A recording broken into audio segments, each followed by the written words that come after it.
Hey guys, how are you? So I'm gonna attempt something today. I have been wanting to create while I talk for a while, but I feel like I have this idea that I might actually not be really good at it. I'm actually starting to work a bit more with embroidery, and I am making a present for someone, and it's taking me forever. I underestimated the time it would take to finish it. Can't really show you what I'm making in case the person sees it, and I want them to be surprised. So yeah, but it's actually quite relaxing. It's also really time consuming, but it's something new that I'm getting into and picking up a skill. And I think, do you guys lick your thread? I don't know. It's always nice to learn something new. It's really relaxing to do something with your hands. I mean, we engage so much with the world, like passively. So creating things is always so nice. Ooh, speaking of creating things, I finally, I've been meaning to for a while. I opened an Instagram just for my illustrations and my artwork. I'm hoping to do more art. Of course, it's going to be a slow production like everything else I do, but I will be making some things there. Right now, I'm just digitalizing a lot of my previous work and seeing how they look digitalized because I'm trying to learn how to use Procreate. Anyway, if you're into that, you can follow me on Bloom Baby Bloom Studios. I'm gonna put it here, so here. And you could, yeah, just only if you like stuff like that. Don't follow me if you're not into it. Like that's weird. Just if you see it and you're like, oh, I like that stuff, maybe I would like to stay updated on that. So it's gonna be a chatty video. Get something to drink. I left my tea over there. I'm gonna get it. One moment. Let me get my tea. Then we can read it. So what was I saying? Okay, I've got my tea. I'm drinking mint tea for now. I've been really into it recently. I always like get this one beverage and then I'll drink it for a lot of times. I'll drink it a lot of times for a certain period of time before I move on to another kind of drink. But then I have a few favorite ones that I go back and forth between. And I'm really into mint tea recently. So that's what I will be drinking. Okay, so I wanted to talk to you guys about love. And basically also because it's almost Valentine's Day if you celebrate. If you don't, I just thought it was a good theme for for this month. I try to have a theme to make it easier for me also with content creation because when you do so many things, it's nice to have something that centers it a bit. Otherwise, it's just so random. So I try to have a theme. I don't always follow it to the T, but this month I've been doing more things surrounding love. And actually, I will have an episode on the colonial love on my podcast on Bloom Baby Bloom, which will be out tomorrow. This will probably go out on Saturday tomorrow. If you can start out on Sunday, then later today. But today I wanted to just talk about making your own rules in love or loving the way you want, just loving freely. I feel like there is this thing about relationships and how they're supposed to be and how they're supposed to feel. And it's something that, for me, like any other relationships or any other thing in life, I really am a big fan of does that make sense to me? Because often we just take on things and we take on practices because that's what's been given to us, and we don't always question if that's actually what we want for ourselves, right? And I think I would like to encourage more people, even myself, like I'm continuously encouraging myself to just imagine different ways of loving, imagine different ways of connecting, imagine different ways of building couplings and what have you. That the world is so limitless in that sense, but we are all occupied in and a monopoly. I was actually thinking about this today. It's a video I might make for my other channel up on Tume, like yeah, just the monopoly of reality. There is this one reality that we've all been geared into and connected into, and we think it's the only way to do things, but it's not. And it doesn't mean that those things are not true for some people. They're not enjoyable for some people. They're not the shit for some people. But it doesn't necessarily have to be that for you if it doesn't make sense to you, right? I remember like one thing that really changed the way I see love is the fact that I always wondered when I was younger, why is it that I have such good friendships and good relationships when it comes to platonic love or platonic, just platonic relationships versus my romantic relationships that used to be so turbulent and so just so heavy and intense and anxiety inducing.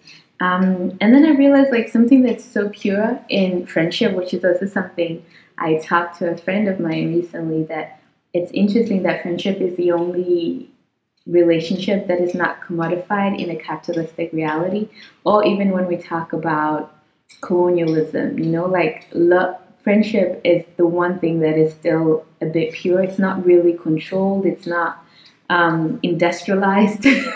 Whereas love and children and family, like those ways of community are quite commodified and quite rigid in the sense of how they're supposed to look like. Nobody judges you about what kind of friends you're supposed to have and how those relationships are supposed to be. But we have more, of course, I hope you have friends that are good to you and friends that you are good to, but just there is more freedom in those kinds of relationships. And for me, questioning that and seeing that, I was like, you know what would it look like if I modeled my love relationships closer to my friendship relationships? How would that look like? Okay, so then I realized, like, what about ownership? Okay, so then I don't believe in that, because my friends are allowed to have other friends. My friends are allowed to I'm not jealous if my friend also hangs out with other people, also likes other people. Of course, if you have a friend that's very dear to you and you feel like that's my best friend and they start hanging out with somebody or doing stuff, you might feel like, oh, but that's my best friend. You might feel that sense of jealousy or uneasiness, which if you are familiar with my my approach to emotions, I feel like we shouldn't shame emotions, but we should try to use them as guides of understanding ourselves. So even if you feel jealous, if you feel fearful, if you feel envious, it's not necessarily a bad thing. It's what you're feeling, and it's there to tell you something. But oftentimes, instead of addressing our feelings because we feel so uncomfortable, we might just outwardly try to ignore or reject them by trying to do something to compensate for that vulnerability that is placed in us when we feel certain things. It's so loud, but I hope it will be right. I live next to a building that's being built, and all my videos in the next coming days, months, will be a bit, with a cinematic sound to them. But I hope you guys hear me. Last time I noticed that I hear it louder than you guys. Like when I heard the audio, I could feel like, okay, it is there, but it's more in the background. And also, why do we feel like we have to create in this sterilized environment? Yeah, this is how it sounds like where I am right now. Anyway, back to love. So, yeah, you can feel envy and you can feel so many feelings that are uncomfortable, but the beauty of that is that you get to know yourself more. Like, I have a video on that actually, like negative talk and jealousy and envy, where I talk more about approaches to negative or darker emotions, which are all just a part of us if we learn to use them as tools, right? Anyway, so back to love. I feel like when we fall in love, sometimes we can have that notion as well that you can feel jealous, or you can feel dependent, or you can feel like ownership over the person you love, and you can feel like this induced anxiety. And I always found it so interesting because you meet someone and both of you are free, both of you are just living your best lives, and then you meet each other, and then you start having all these expectations upon each other, and then you start having all these requirements. You're just two strangers a while ago, and now you are planning a life together, which is beautiful, which is something I also love to do. But you do it in a way that is restraining. It's about restraining each other. It's about, people say compromise, and I always think of Dear Miss Etta Earth when we talk about love and compromise. Like, compromise for what? I want somebody to share me with me, and for them to share themselves with me. I really love that concept. It was really revolutionary. Like, wow, you wouldn't even think about that, because a lot of love is about that. Like, you need to self-sacrifice and compromise. But I'm like, we seldom do that in friendships. I mean, we do have moments like that, but it's not a big part of the relationship.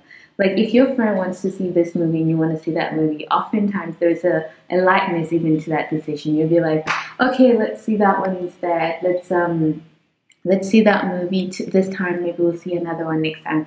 Oh, one thing I really like to do is rock, scissors, paper. I still do it today. I think it's the fairest way of choosing anything. It's just to have a little round of rock, scissors, and paper. I do it in relationships. I do it in friendships. I do it in serious situations, because I'm like, it's the most neutral form of picking. Because I didn't win, you didn't lose. It's just, it's luck. Let's go. But of course, I understand that relationships have a bigger weight on them because they have bigger consequences. Like, it's not like friendships. Like, you end up sharing houses. You end up, it's so loud and unnecessary. You end up building a family. There's a lot more serious things that go into building romantic relationships. So hence why maybe we feel we should have more regulations and more frameworks of what is a good one and a bad one. What I don't, and I feel like that's fair enough, but I also feel like it's also just as valid to question even those frameworks, to question even how that is supposed to, like, for example, in my previous relationship, we dated for close to 5 years, almost 5 years, and we spent a lot of that time apart. Was that ideal? No. But did that actually work? Yes, it did work to some degree, and actually it helped us with a lot of things we wanted to heal within ourselves. That would have been harder to heal had we not been in a long distance relationship. And it also worked in the sense that we built a connection that was deeper than if we had been in each other's space. For us specifically in that moment, it's what we needed to build a relationship beyond just the physical, or beyond just the, like when you see somebody and you look in each other's eyes and you touch and you kiss or you make love. Like, there is this feeling that you connect to in a certain way that sometimes can overshadow everything else. And I felt like having that distance approach to that relationship in the beginning really made it easier for us to go through a lot of other things. And then, like, even the fact that, okay, so I want to make another video specifically on that, on my relationship, which is funny because actually the present I'm making is for Taina. I've been so slow at finishing it, but just to say that even how our relationship is now that we've decided it's actually best not to continue, I love that our relationship was more than just romantic. And I love that we, along the way, got to decide what we wanted in our relationships, what we wanted, even roles or gender roles, or even having none of that. Like, just defining for ourselves what a relationship will be, and making sure that in the relationship there isn't that sense of, I'm going to sacrifice something so we can be together. I'm going to sacrifice something so we can be together. I know a lot of people have a weird approach to this, and I'm even saying this might trigger some of you because you feel like, no, but that's a relationship. You have to sacrifice. You have to compromise. Yes, you can compromise. You can sacrifice, but it's a choice. It's not a requirement. You're not going to get killed. So it's not what you have to do. It's what you choose to do.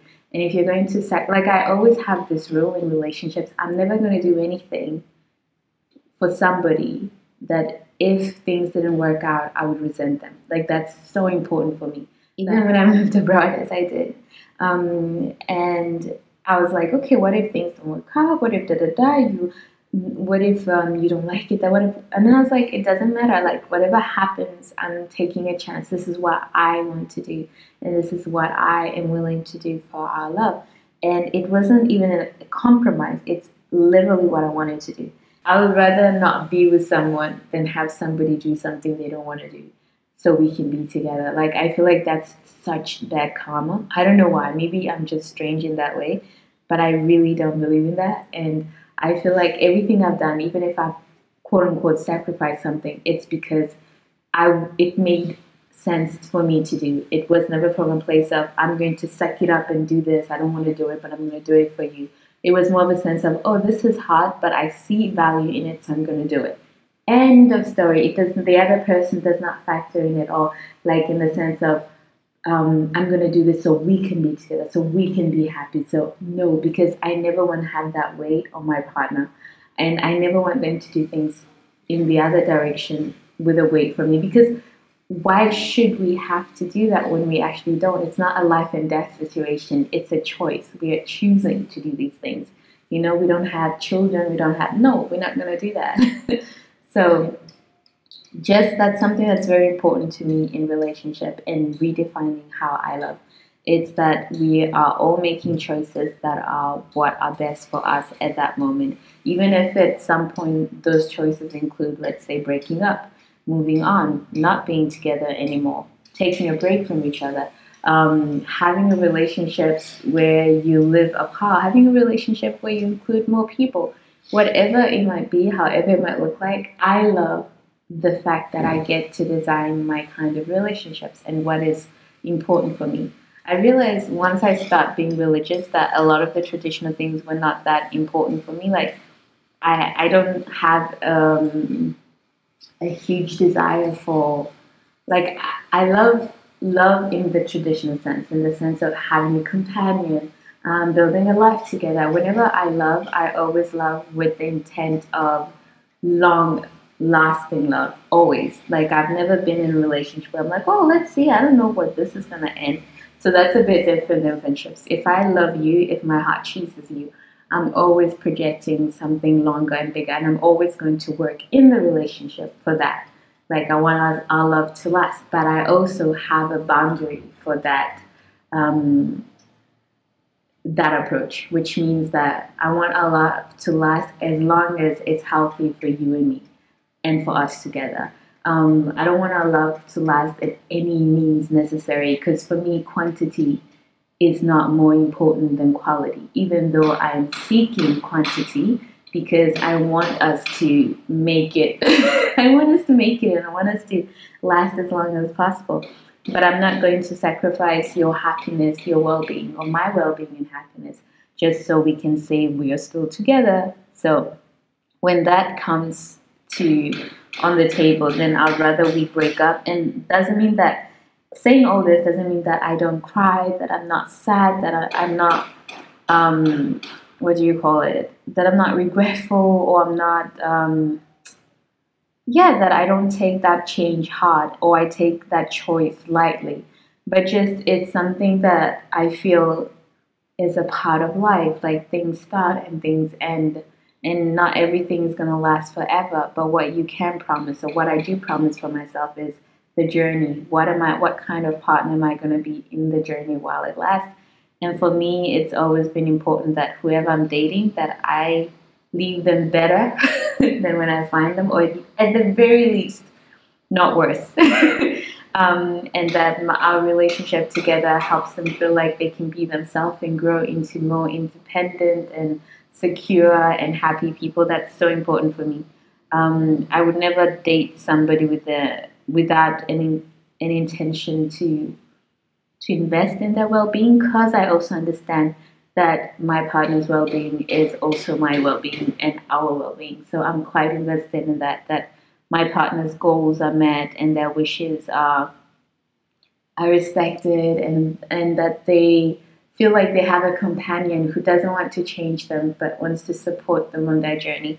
And I wasn't always like that. I think when I was younger, I was more Miss Projects. Like, I would love from a place of how do I change you? But now I feel like, thankfully, I've gotten older and I'm more like, how do I help you become more of what you want to become, you know? Because I met you as you are and I love that person. How do we get you to be more of that or whatever it is you want to be, you know? And I prefer, obviously, to love like this. Otherwise, I wouldn't continue to do that. But yeah, so when we think about love, I also made a blog post if you want to check it out where I even talk about marriage because maybe if most of you who followed me for a long time, you know that me and my former partner, I don't like the word ex. I'm intentionally ignoring it. I feel like it's such a brutal word. I don't know, it just doesn't feel nice, especially but there are people I feel comfortable calling ex because I'm like, you are an ex. But when I still have tenderness for someone or just the tenderness for someone, I refrain from calling them that and I rather call them my former partner because I don't know, I just find ex to be so brutal and I don't want to use it on just anybody. On just anybody. So even like my first big love, I don't say, oh, that's my ex. He was my boyfriend. He was my boyfriend. We don't do that with friends. You know, like, that's my ex-friend. That's another thing we can borrow from the friendship world. Yeah. So that's also an important thing for me about the philosophies that I have in the love and the values I have about the kind of love I want to give someone. That it's a love that frees them, it's a love that supports them, it's a love that makes them feel less lonely in the world and like they have a partner. Because that's also what I want, and it was quite important for me to make the values that I want on my side be the values that I can give. Because when I was younger, I was like, you know, like how you read job descriptions and the list of the things they want you to do is huge, and then it comes to what they're offering, and they're like, a good environment and flexible upward mobility, like two or three things, and you're like, wow, you guys expect all this crap, but look at what you're offering. So when it comes to love, it's also important for me that I don't sound like a job description, but that I am capable of offering just as much as I would want to get. Of course, you always meet people that are balancers, so you might have a partner who gives you things you are not good at and they are good at certain things that you're not good at, and you're good at certain things that they are not good at. Did I say that correctly? You're good at certain things they're not good at, and they're good at certain things that you are not good at. Okay, so there is all of that, right? What was I saying that for? I'm concentrating on this needlework. Give me a moment. How are you otherwise? Let's have a moment to just have a check-in. Are you guys good? Are you guys learning anything? Are you doing anything fun besides being inside and semi-watching the world burn? My level of engagement has decreased, like, in this madness. Okay, so I don't want this to be too long, but it's probably going to be long. So I hope you guys are having something to do while you listen to me.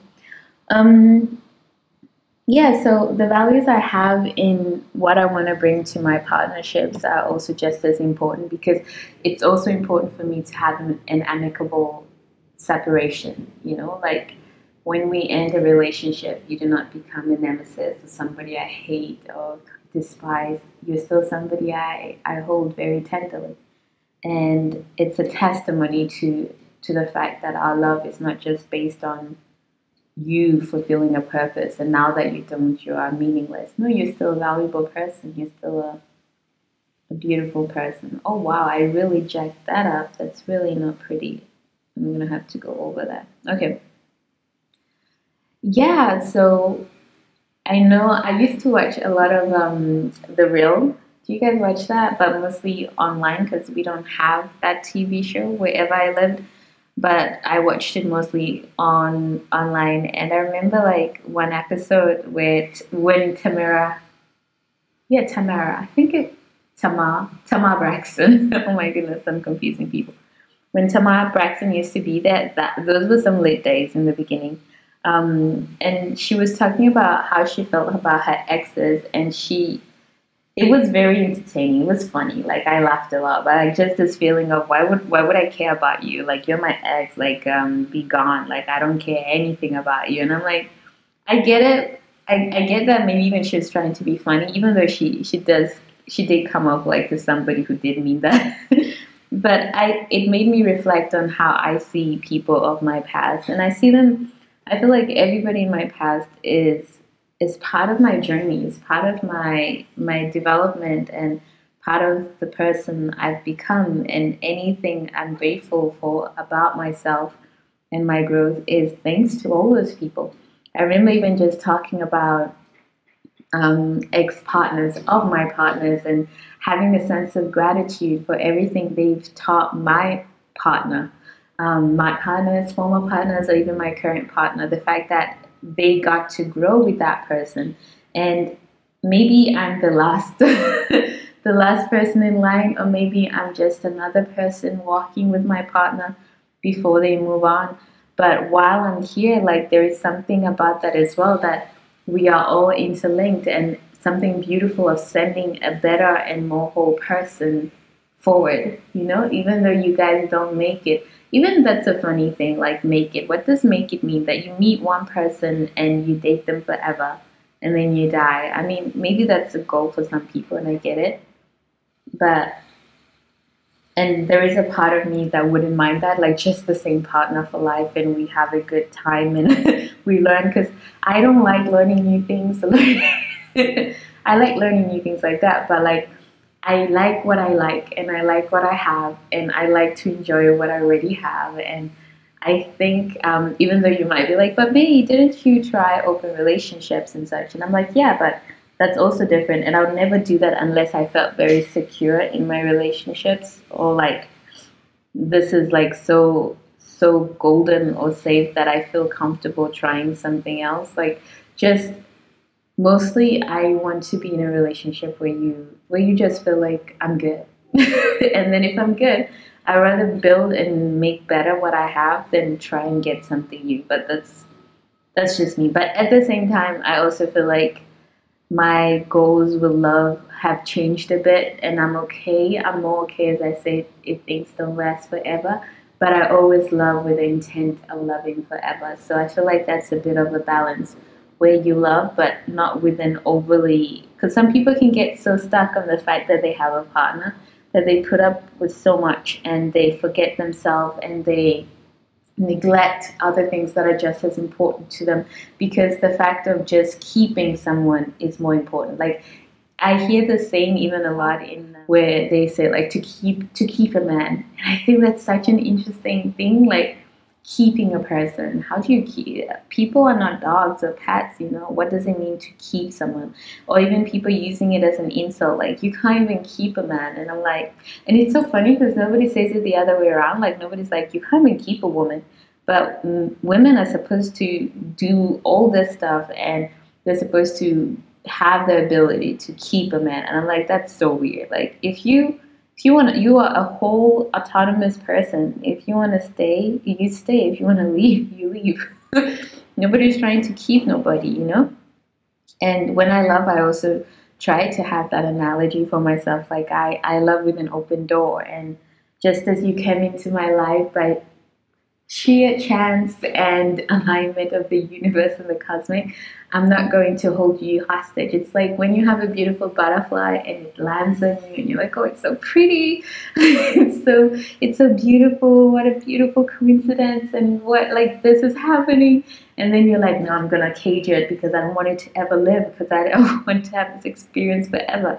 Like, it's so weird that that's what we are taught, that you hold on to love so desperately.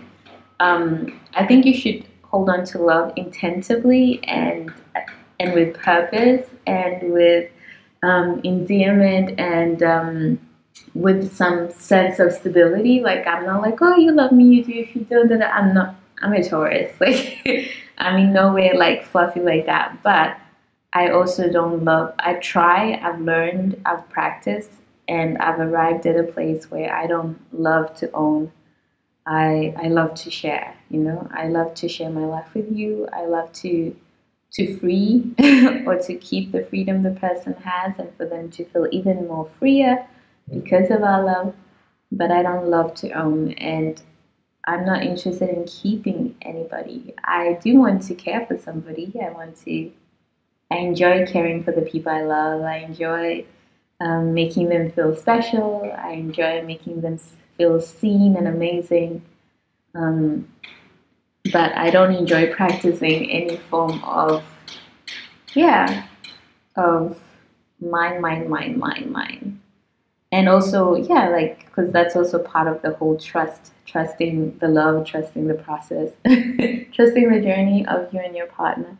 But also, it helps when things don't work out because it doesn't mean you don't get sad and don't get depressed. Like, it took me a long time to adjust to the fact that me and Taina, we're not going to be together anymore, and that we've decided to discontinue fully our relationship.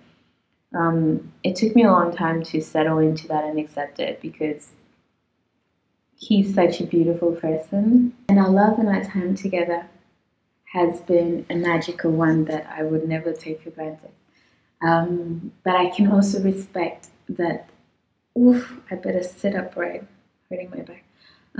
I can also respect when that time has passed, you know, and I can still hold love for the person. I can still hold respect, and I can still hope only the best for him and want him to find good love and want him to thrive in life. Because why wouldn't I want that? You can't just go from loving someone and then wishing them hell. Like, that doesn't make any sense. I get it, of course, if you fell in love with somebody who had deceived you or the relationship was really bad and really toxic and painful. I understand. I'm not pretending that does not exist because it does. And then from that point, whatever you feel, like I remember in my first love when we broke up and I was so heartbroken. I remember something that really helped me to not have that heavy, like dark feeling was this feeling of praying for them because I was religious back then. I would pray for him to be happy. I pray for him to find good love. In a weird way, it made me feel better because I would say stuff like, I release you to be happy. I release you to find true love. I release you to have a good life, you know. And to have that attachment to my pain was something more constructive, something more grounding than just, oh yeah, it's never gonna be us again. He's gonna find somebody else. He's gonna be so happy, and I'm gonna be here, and I'm gonna be so lonely, and nobody will ever love me. Like, that was me. That's like what was really driving me crazy and sad and depressed because I was just thinking all those very destructive and painful thoughts.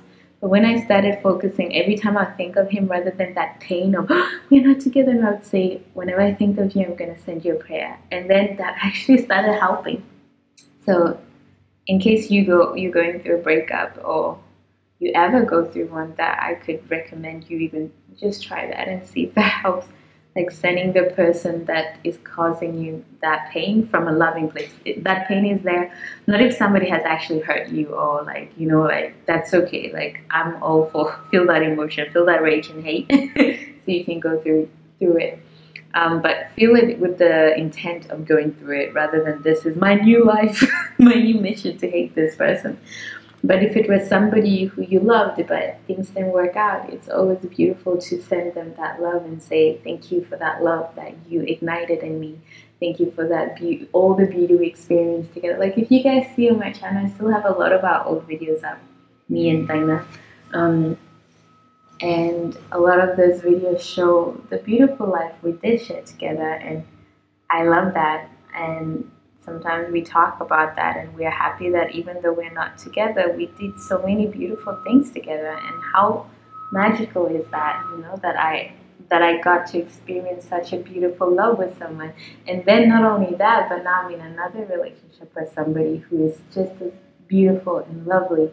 And I get to experience a whole new adventure with her. Like, just love is a beautiful thing, but I don't know if I've gotten lost in the whole conversation, but my main encouragement to you guys is don't feel stuck in having love the way you think you're supposed to have it, but make it make sense to you in the sense of how you want to love each other, what kind of roles you want to play in each other's life.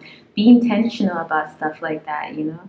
Talk about the kind of future you want to build together. Where do you want to see each other? And it doesn't always have to be the traditional form, like, okay, you guys have to get married. Maybe you don't, maybe you do want to get married. Then it's very important you find somebody who also wants that just as much as you. Don't feel like you need to persuade anybody or to trick by playing a different person than you are anybody. And I'm speaking mostly to women because I feel like there is this idea that women are lucky if somebody chooses to marry them and wants to marry them. And I think that's so silly.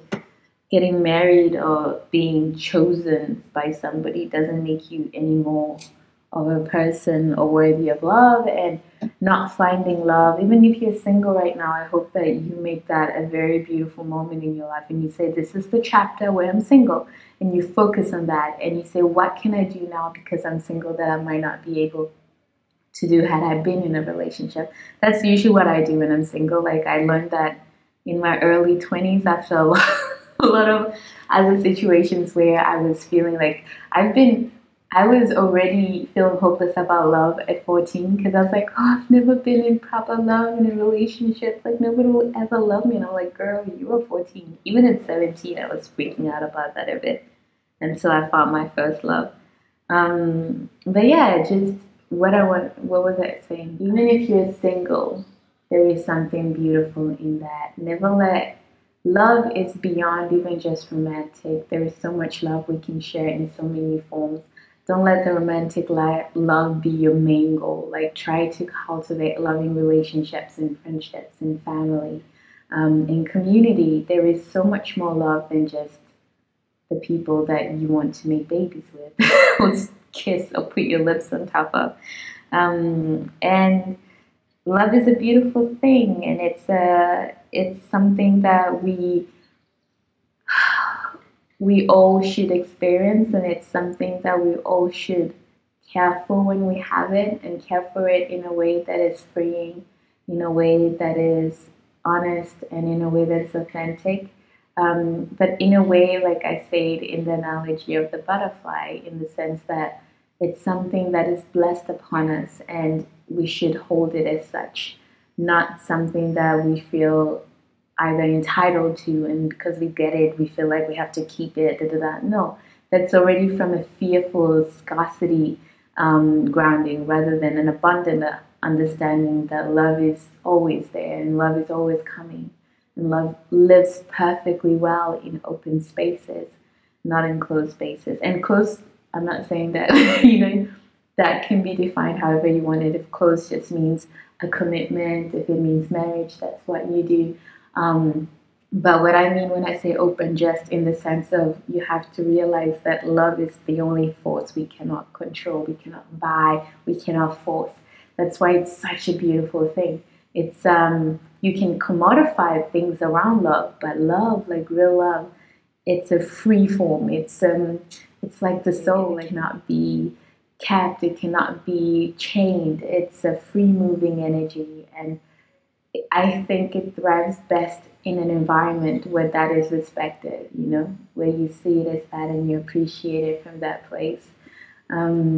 Yeah, I would say that is, for me, loving freely and loving on my own terms has given me rules and guidelines that feel more true and authentic to the kind of person I am. And I always question whenever I face something in love that causes me pain or despair, I always wonder if it's the thing or if it's my idea about the thing that is causing me pain, because those two things can be different. And I think often we think it's the thing when actually it's what we think about the thing that is causing us pain. For example, the fact that me and my former partner now are no longer together, there is that whole idea that, okay, we are slowly preparing to separate. Now, we are separated, but we have to at some point also finalize that through divorce, right? And divorce is such a heavy thing in our society, and it's supposed to be something very dreadful and painful. And I think it would have been if I also got married with the same mindset that most people get married with. But if you saw my blog post that I wrote after I got married, or even before, if you heard me talk about love, you would understand that for me, marriage was more a means to something, but not something I feel is so important. I don't feel any less or any more if I'm married or unmarried. But I would say that the only painful part from that process is just to know that our story is over. And if you love somebody, that is painful. But what was paining me when I would sit with them, like, am I sad because I'm getting divorced? And then I was like, actually, I'm not sad because I'm getting divorced, because I don't really put that much value on that.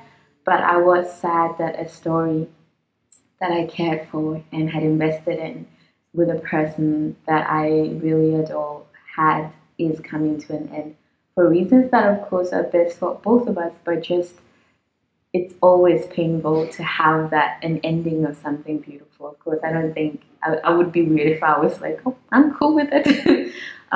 So that was painful, and it took, even talking about it now, I feel like, okay, I've settled more into it, and it's been like months since we made the decision, so it gets better with time, as they say.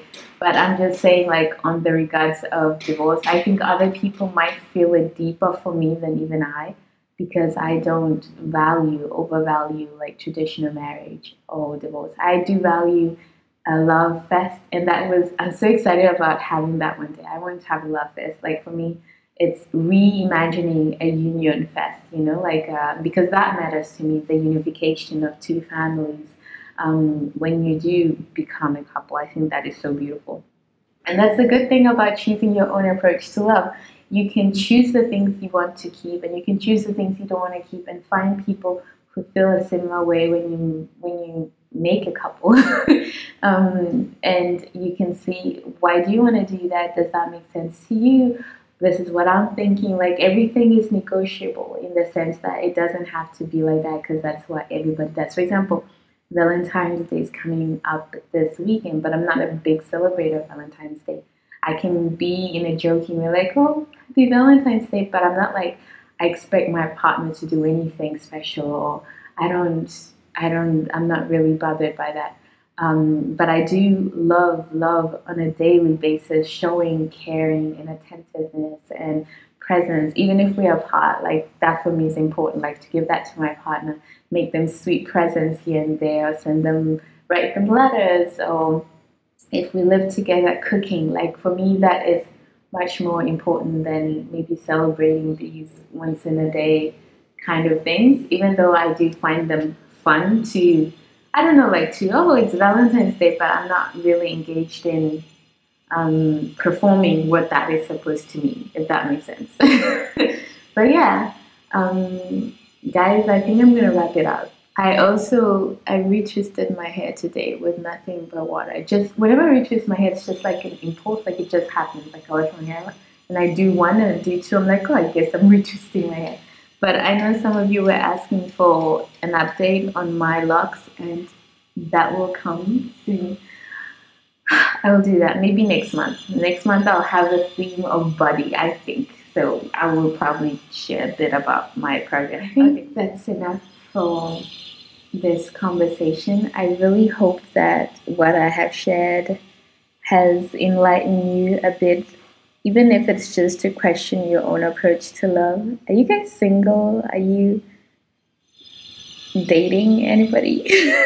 Like, what are your status? You guys know my business, and I know nothing about most of you. Just watching some random person talk about their love life. But yeah, I hope what I've shared has been enlightening in some way, in the sense of, like, just you even questioning if how you do love is intentional, or if you're just performing frameworks of love. It's all right to question it at any point, to be like, does this make sense to me? Could I imagine something different? Even if it's like, like, one of my favorite women is Frida Kahlo. And even her, like, even though she had a very troublesome relationship with her partner. I always loved the freeness of it, especially at that time. Like, okay, let's have 2 separate houses and we connect them with the bridge. Even stuff like that. Like, I feel like I just love hearing about alternative ways of loving and building relationships.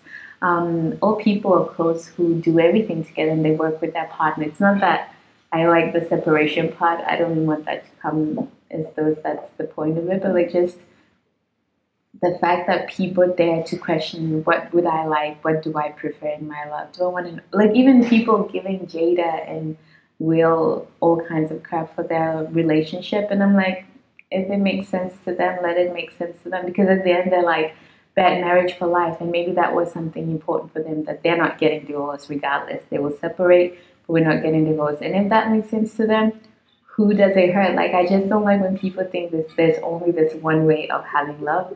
And I'm like, if it makes the people in it happy, I don't care. Like, just let them be. Let people love the way they want to love, as long as it makes sense to them. And obviously in a healthy way, because even if it's unhealthy, you can't force somebody out of love or out of a relationship if they've decided that's what makes sense to them, right? Anyway, guys, I wish you a beautiful day. I hope you have love to share with yourself and those around you.